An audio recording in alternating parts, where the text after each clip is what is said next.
Hi, everybody. I have for you Malaysian English slang words. There are 11 of them. And I want to test whether you have been using them just among Malaysians or with non-Malaysians and see whether they understand you. So these words are actually borrowed from the English language, but Malaysianized. And so among Malaysians, we understand each other. Even among Singaporeans, we may understand each other.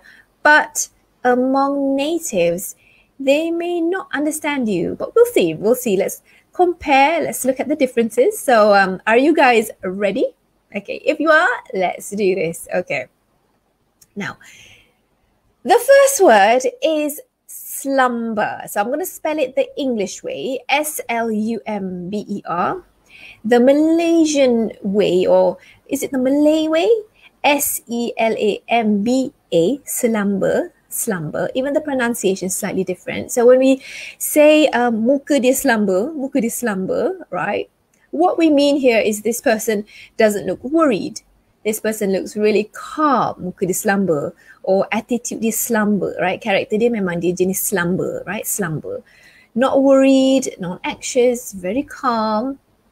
But in English, this is the thing, in English, slumber is a noun. It means to be asleep. So I'm going to give you an example. Let's say it's Rapunzel, okay? Rapunzel. Rapunzel fell into a deep and peaceful slumber. Slumber, tertidur, right? Tidur. Okay, that's what it means, slumber. Or in American English, they use this to describe like a sleepover, like at a party where normally young girls, they go over to their friend's house, they have a sleepover. So they'll have what we call a slumber party. The girls went to a slumber party. What we mean by that is a place where they have a sleepover at their friend's house. That's slumber. So it's different from, let's say, muka slumber. All right, muka slumber, someone's not worried. But could it mean that someone who's not worried, almost as if he's sleepy? I'm not sure. Okay. Number 2, blur, B-L-U-R. So in Manglish, blur means confused or ignorant. Confused or ignorant. So normally I have students who have told me, I'm so blur to speak in English, or I feel so blur. What they mean by blur is confused, right? Or sometimes ignorant, someone who lacks knowledge, confused or lack knowledge. So I feel so blur, confused. Now, in standard English, the best way to say this when you feel so blur because you can't speak English, you can say, I can't speak English well. I can't speak English well. And if you want to use the word blur, you'd use it like when you describe you're in a state of confusion. You're in a state of confusion, so that event was just a blur. It was all just a blur to me. I can't remember what happened. It was all just a blur. But you don't really describe your feelings a blur. I felt so blur. You really use it that way. Okay? Number 3, action. The word action. In English, it's spelled A-C-T-I-O-N. In Malaysian English, E-K-S-E-N. When we call someone who's so orang tu action, right? We mean orang tu, right, perasan bagus, berlagak, menunjuk-nunjuk. So menunjuk-nunjuk, perasan bagus. In English, it's cocky. So it's normally used for someone who's very arrogant, cocky, right? Perasan bagus. Overconfident or arrogant or a show-off. So it's a negative word. So if you want to say somebody is very action, you say, he's such a show-off with his expensive cars. Such a show-off. Okay, for example. All right. Number 4, the word power. Power, P-O-W-E-R. And I've heard people say, wow, he's so power at doing presentations. Or, wow, English dia power. Now, in standard English, when we want to praise somebody, you can just say something like this: wow, he is good at presenting, or his presentation skills are awesome, awesome. So we don't use power in that sense, okay, for standard English. Now, if you say English dear power, you can say he is very fluent in English. He's very fluent in English instead of English dear power. But again, we understand, because we are Malaysians, we understand when we talk about power in that sense. Okay. Number 5, this word boring. Boring. Okay, B-O-R-I-N-G. When you're stuck in a meeting and you say, oh, boring lah meeting ni, tak sabar nak habis. Or you're describing your feelings, I tengah boring. I tengah boring, jom kita keluar, I tengah boring. Now, in standard English, instead of saying boring lah meeting ni, it would be, this meeting is boring. This meeting is dull, boring, right? I can't wait for it to be over. This meeting is boring. But if you want to say, you want to describe yourself, how you feel, it would be, I am bored. To replace I tengah boring, because that's mixing English and Malay. I tengah boring, saya tengah boring. I am bored, B-O-R-E-D. Careful here, because the word boring is something that you describe somebody. So you can say this guy is boring, this woman is boring, the speaker is boring. But if you say I am boring, you are essentially saying you are a very dull kind of person, right? Okay, so be careful. Do you know the differences between bored, boring, and boredom? So you need to find out. Okay. Moving on to number 6, the word terror. Wow, terrornya, terrornya. Now in English it's spelled T-E-R-R-O-R. In slang form, Malaysian English, terror, T-E-R-R-E-R. So only Malaysians understand when we say, wow, terrornya, when we are praising somebody who's amazingly good at something. So you can say, wow, that was amazing.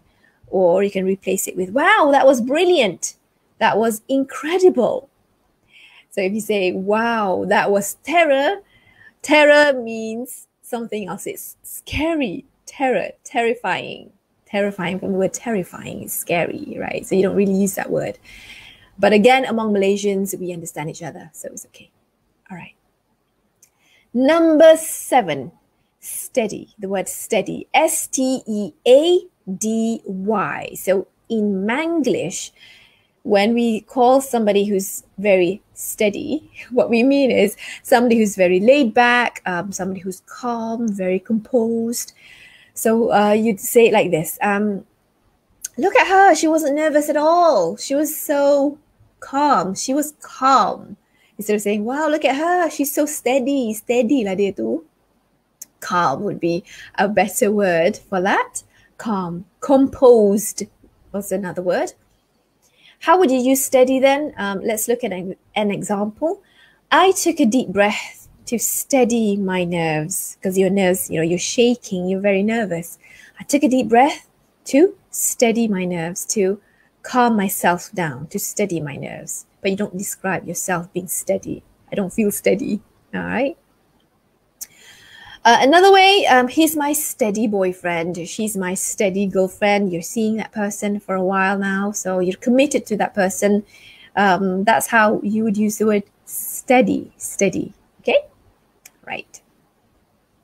Number 8, budget.